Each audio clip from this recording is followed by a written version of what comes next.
Hello and welcome to Mindful Mondays. My name is Michelle Precourt and it is a pleasure to be here with you today. Before we get started into this really important topic, I do want to make a couple of notes here. First, wherever you're calling in from, this includes you, Tara. I'd like to invite you to take a moment to acknowledge the Indigenous communities on where you're calling in from today.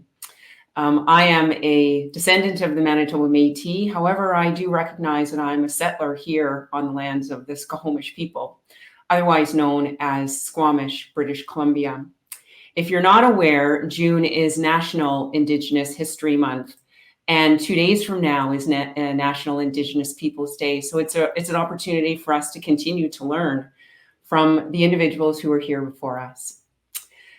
For those of you who are joining us for the first time today, welcome to Mindful Mondays. This is really a conversation about sometimes difficult topics like career-related stress, like corporate culture, retention, mental health at work. Today, we're going to dive into this a little bit more, mental health at work. But the end result, the end goal, I'm not sure about the result. I'd love to say that there's a result, but the goal is to create healthier, more sustainable workplace cultures. And Tara has some things to say about that today.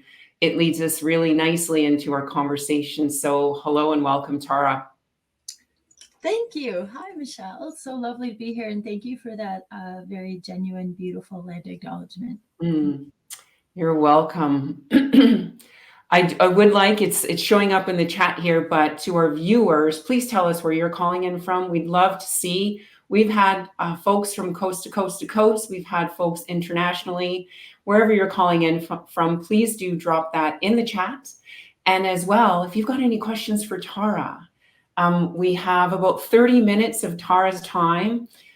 She's a busy person. She's busy because I love this. I asked Tara to tell me a little bit about herself. And aside from doing this work with Abridge Consulting, which she founded in 2020, she focuses on workplace wellness, workplace mental health, and she has a focus on workplace suicide prevention. So some big, big things. But in addition to that, she has one spouse, 2 kids, 2 dogs, 2 minivans, and 4 tennis rackets. And I love that, Tara. Thanks for sharing that about you. Yeah, my work can be heavy. There's some emotional labor for sure. So I also try to balance that with a little bit of fun. My pets, my kids, my tennis rackets. Those are the most important things to me. Yeah, of course, that's awesome. So we're talking about suicide prevention. Yes. And I know you have some things to say about this before we dive in. Sure. So it is my favorite topic. It's very unusual. It's not most people's favorite topic. You might get a better sense for why after our conversation today. But for those who are listening, watching, and joining us today, first of all, thank you. And what we're going to do is set what I like to call psychological health and safety before we talk about the S word. And what that means is we want everyone to feel safe and everyone to feel heard. And one of the ways that we do that is that we will collectively agree that we are in a group level of conversation today. And what that means is that there is a lot of lived experience around the topic of suicide in our virtual room today, including my own. And that in a group level of conversation, we all agree that we're going to keep things quite high level because of the lived experience, because we want folks to feel safe and heard. So hopefully that makes everybody breathe a little bit of a sigh of relief. I won't say that the topic is very, very comfortable for most folks, but hopefully now a little bit more comfortable so we can start chatting about suicide at a high level, tools, about some ideas. I don't think I can see the participants chat, so you'll have to share with me if folks are doing things, but I would love this to be a conversation, especially early on a Monday. Yeah, for sure. Yeah, I was having a little bit of tech issues here on the back end, so I'm hoping that I know that we are live. I'm hoping that folks on LinkedIn can actually see us. That's what I'm hoping. But regardless, we're going to continue the conversation. And if we are unable, we're not like live, it says I'm live, but if we're having some tech issues, this will be available online in a couple of different formats on LinkedIn and then on my website. And I'll get that to you, Tara, as well. Great. Okay, so let's take a look here at what's going on. And if folks are joining us on LinkedIn, please do share in the chat. This way I will know that you're here with us. So Tara, if we go back August 2021, so just over a year ago, you were my first guest on Mindful Mondays. So I want to thank you so much for helping me to kick off this podcast and also for coming back today. So thank you. You're welcome. Mm-hmm. You're welcome. I also know that you're quite passionate about this particular topic, suicide prevention. I also know that you're one of the very few who specializes in this particular topic in this context, suicide prevention in the workplace. Yes. So what's your backstory and how did Abridge Consulting come to be? Well, the quick story is that I found myself doing corporate training. I actually worked in a financial institution and I did all kinds of interesting training there for the employees there. Eventually, I landed in workplace health and wellness, but it was early days. This was an unusual job. This was an unusual space. This was 2014. I know, because I was just coming back from mat leave. So I found myself in this sort of corporate health and wellness space. Over the years, that morphed into basically workplace mental health as the highest need, highest want, highest cost to most organizations. And as that progressed, I certainly enjoyed working within one organization, but you could see that there was a huge gap and I wanted to fill that gap and really work with more than one organization. I'm happy to say I still work with that organization on a frequent basis. I love it. I love to see the folks I worked with there. So now here we are almost 3 years after I went out on my own, and my vision at the beginning was all workplace mental health. That was it in 2020. There's lots to do. There was lots of folks in this space. And then there was this idea of workplace suicide prevention. And honestly, there is fantastic suicide prevention work being done all around the world, particularly Australia, New Zealand, US. But not a lot of it is customized to the workplace. And that became a gap that I really fell into happily, and then started to specialize in research and practice and deliver and train and mold some courses that I wrote. And then in the last year or so, I found many of us were quite fatigued and exhausted during the first 3 years of the pandemic. I'm sure folks can relate. And a lot of my clients said to me, I absolutely understand the business case to do workplace mental health work. And I understand what you're saying about the need to do workplace suicide prevention. You can do it or not do it. It's still there. But folks need some lighter, softer, happier stuff. And so I have been doing more work in what I would call the well-being space, not the mindfulness, that's your expertise, Michelle, but a lot of chatting around connection and well-being, self-care and well-being. So those are kind of my 3 buckets now, is the self-care, connection, well-being, still lots of mental health, and then really getting specific and specializing in workplace suicide prevention. Not the community, not healthcare, not youth, not all that. We have amazing folks in all those demographics that specialize. Yeah. That self-care, I think, is a really important component to this.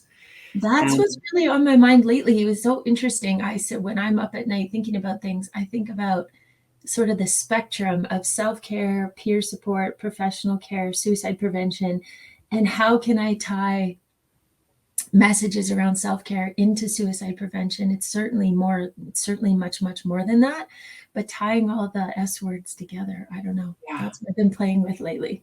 Yeah, that's excellent.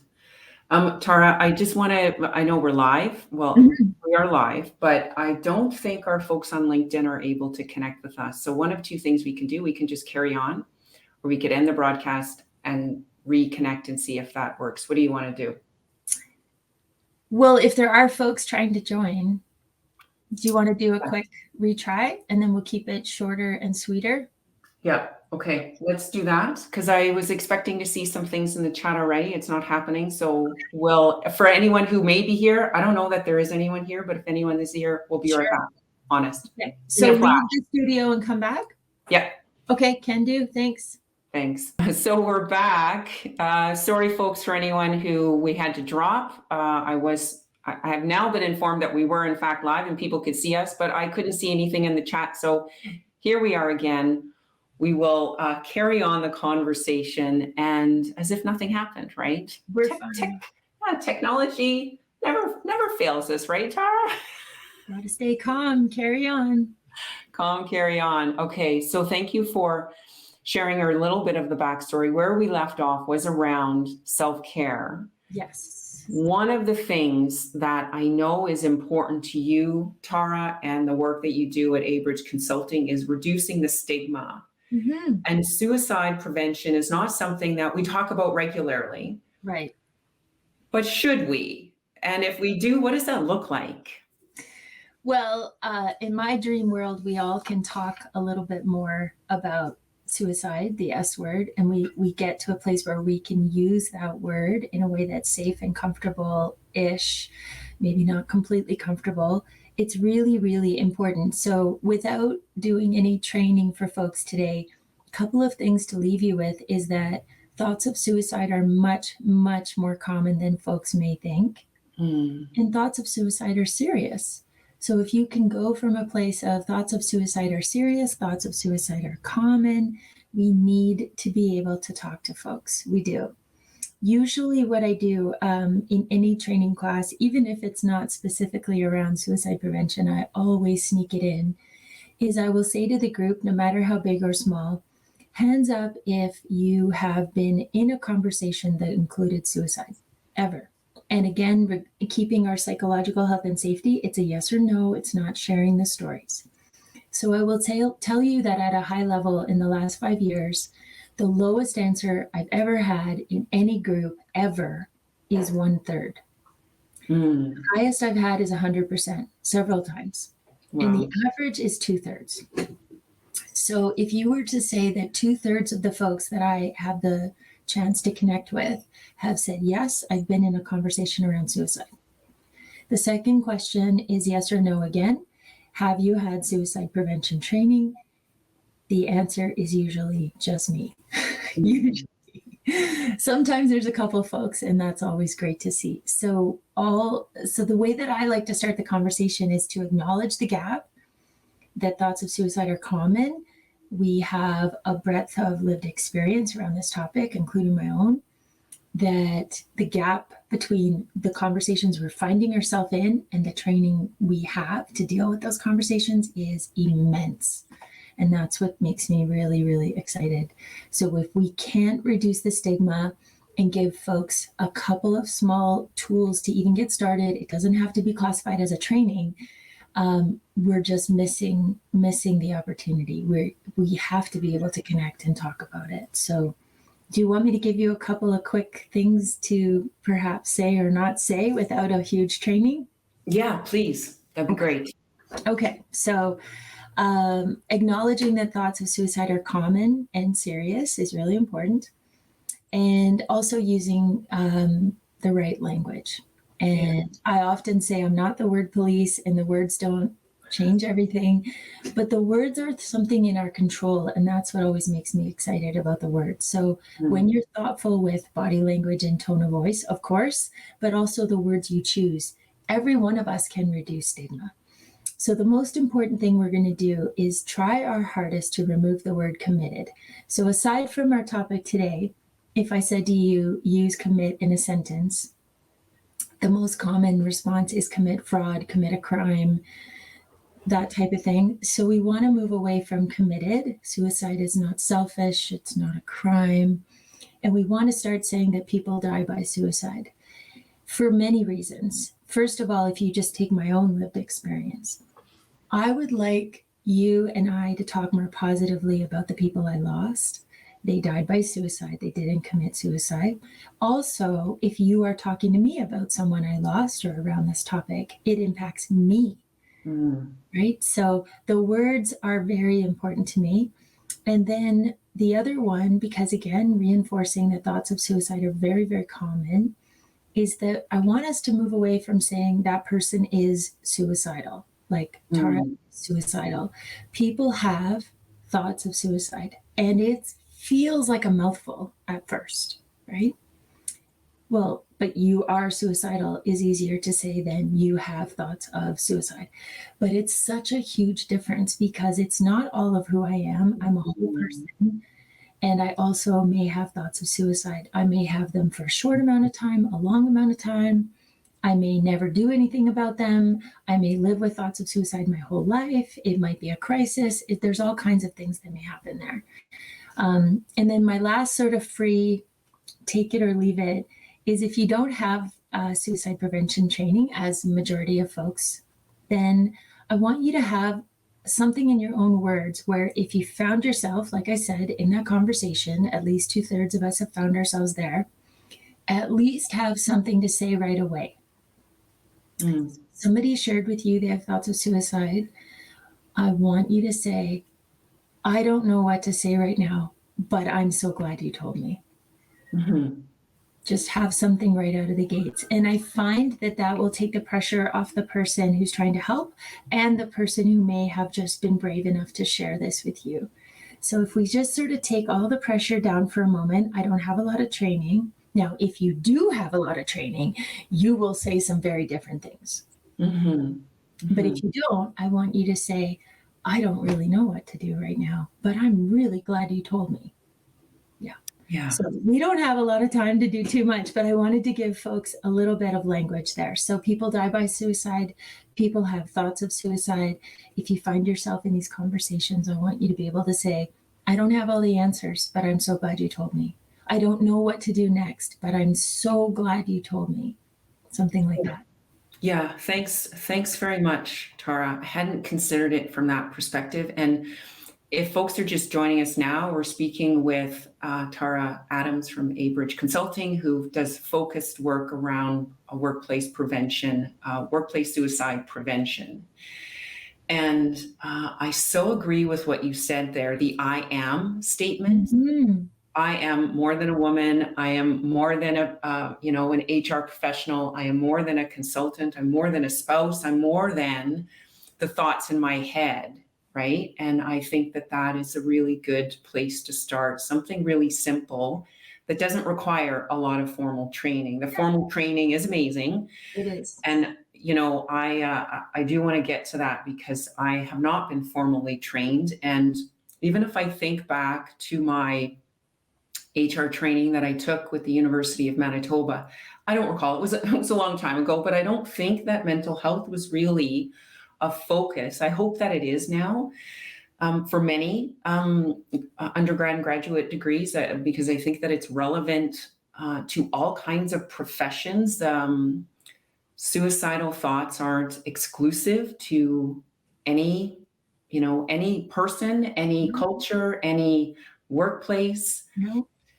Yeah, so it's and it's really big. But I appreciate some of those subtleties because again, I never thought about that word committed, and it's so true. It is so true.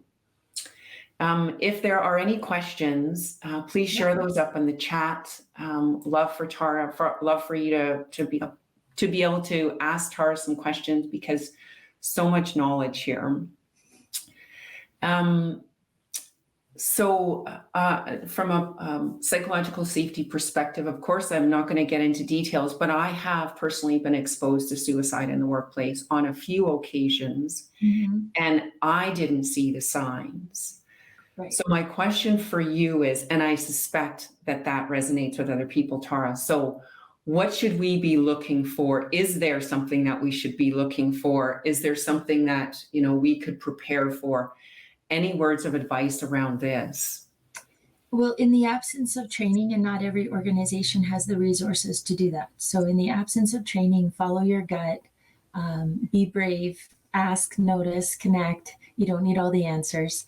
However, I will say that my absolute dream is that very high level intro suicide prevention is part of onboarding. That folks be onboarded into your culture with at least an hour of being aware of suicide prevention and resources, because that would cover just an amazing opportunity. So it removes a lot of stigma when you include something in onboarding, because it isn't like, hey, Michelle, I want to talk to you about suicide prevention training. It's, this is how we do things. This is how we care about people. This is how we reduce your stress, build your confidence, is by making sure you have some basic tools. So my dream come true would be that a little bit of suicide prevention is part of onboarding people into any organization, and particularly part of leadership development. I know for many folks, you work in an organization, you get onboarded, and then one day you become a people leader. And that opportunity there of supporting somebody who may report to you that has thoughts of suicide is really tricky, and can be detrimental to the leader's mental health when they don't feel like they have the tools and they don't feel safe to ask the questions. And may I just add super quick, the folks who are HR professionals, my goodness, some of you may have taken your training decades ago or years ago. The folks who decided to go into the world of HR may not have said, also, I want to be a workplace mental health expert. And I do think it's quite unfair these days that many HR professionals are it's just assumed that you would like to take on the role of workplace mental health support, workplace suicide prevention. That's okay, we'll just go to HR. I do think we need to stop and ask folks, do you want to take mental health first aid? Do you want to have suicide prevention? Do you want these things? Because it's okay for folks to say, no, that's not part of my role description. That's not part of my training. Or to say, yes, I really want to embrace this. I find that I am with my internal clients having these kinds of conversations and I want to be better prepared. So I'm sorry, I just want to give a shout out to all the HR folks that are finding themselves doing the many, many things that I couldn't do, plus supporting workplace mental health and maybe even workplace suicide prevention. Mm-hmm. One of the things that I appreciate about you, Tara, is your frank and forwardness that no, I really do. Because again, a lot of times it's blanket training. And there could be a variety of reasons where someone may not want to take that training and say that's beyond what I'm interested in doing, beyond what I feel that I can personally take on, because it's big, right? It can be really big. It's a little bit like me taking first aid training. So I'm first aid trained, but quite honestly, I don't want to have to ever implore those skills ever. Yeah. And I would, but in the instances where I've been in those situations, I've been with my spouse and I've said, hey, husband, can you go call 911? I'm going to take over here, but go call 911. We need some help here. And because I that's the right thing to do, but I'd rather not really have to implore those skills. So I think that's really... Take that analogy and imagine you're in a situation, but imagine there's more than one or two folks around and everybody was able to pitch in and help the person in need plus each other. That would be beautiful. So if we were in the workplace and let's say I had thoughts of suicide and I chose to share that with you, Michelle, or you had enough training to ask me, whatever that situation, both of us need some support. Yeah, absolutely. Absolutely. So we're already at time, Tara. I'd like to close with one question. You and I are on the same page in terms of goals of creating healthier, more sustainable workplace cultures. We're on the same page there. Our approaches are different, but our goal is the same. What is one thing that our viewers could do today that will help make that change? Oh my goodness. I knew you were going to ask this. What did I write down?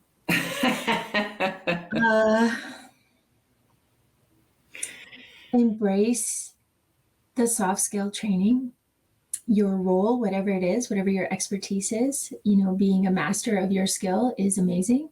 Embracing some of these soft skill trainings, should your organization have the resources, because this is the thing that makes me so excited. The workplace ends up covering off many of the most high-risk groups in suicide prevention, whether it's gender or age or demographics. And because each one of us is part of many, many systems, the workplace, to me, is this exponential opportunity, because each of us, it belongs to the system within our workplace, and then we leave work and we are part of our family, our faith, our hobbies, etc., our community, our neighborhood, etc. And so I always feel like when organizations invest in workplace mental health or workplace suicide prevention, they are having such an amazing ripple effect throughout our community and our population. So I just hope that that would inspire folks to think about the soft skill training and organizations to really invest in the mental health and suicide prevention piece, because the ROI is amazing. There is a high cost of emotional labor sometimes. I always say it's worth it. Yeah, absolutely. It's always worth it. There's always nuggets of information. And you know what? You take the training and you are never faced with someone who suggests they're going to take their life. That's okay. That's even better. That's even better. Yeah. Thank you so much, Tara, for being here with us today.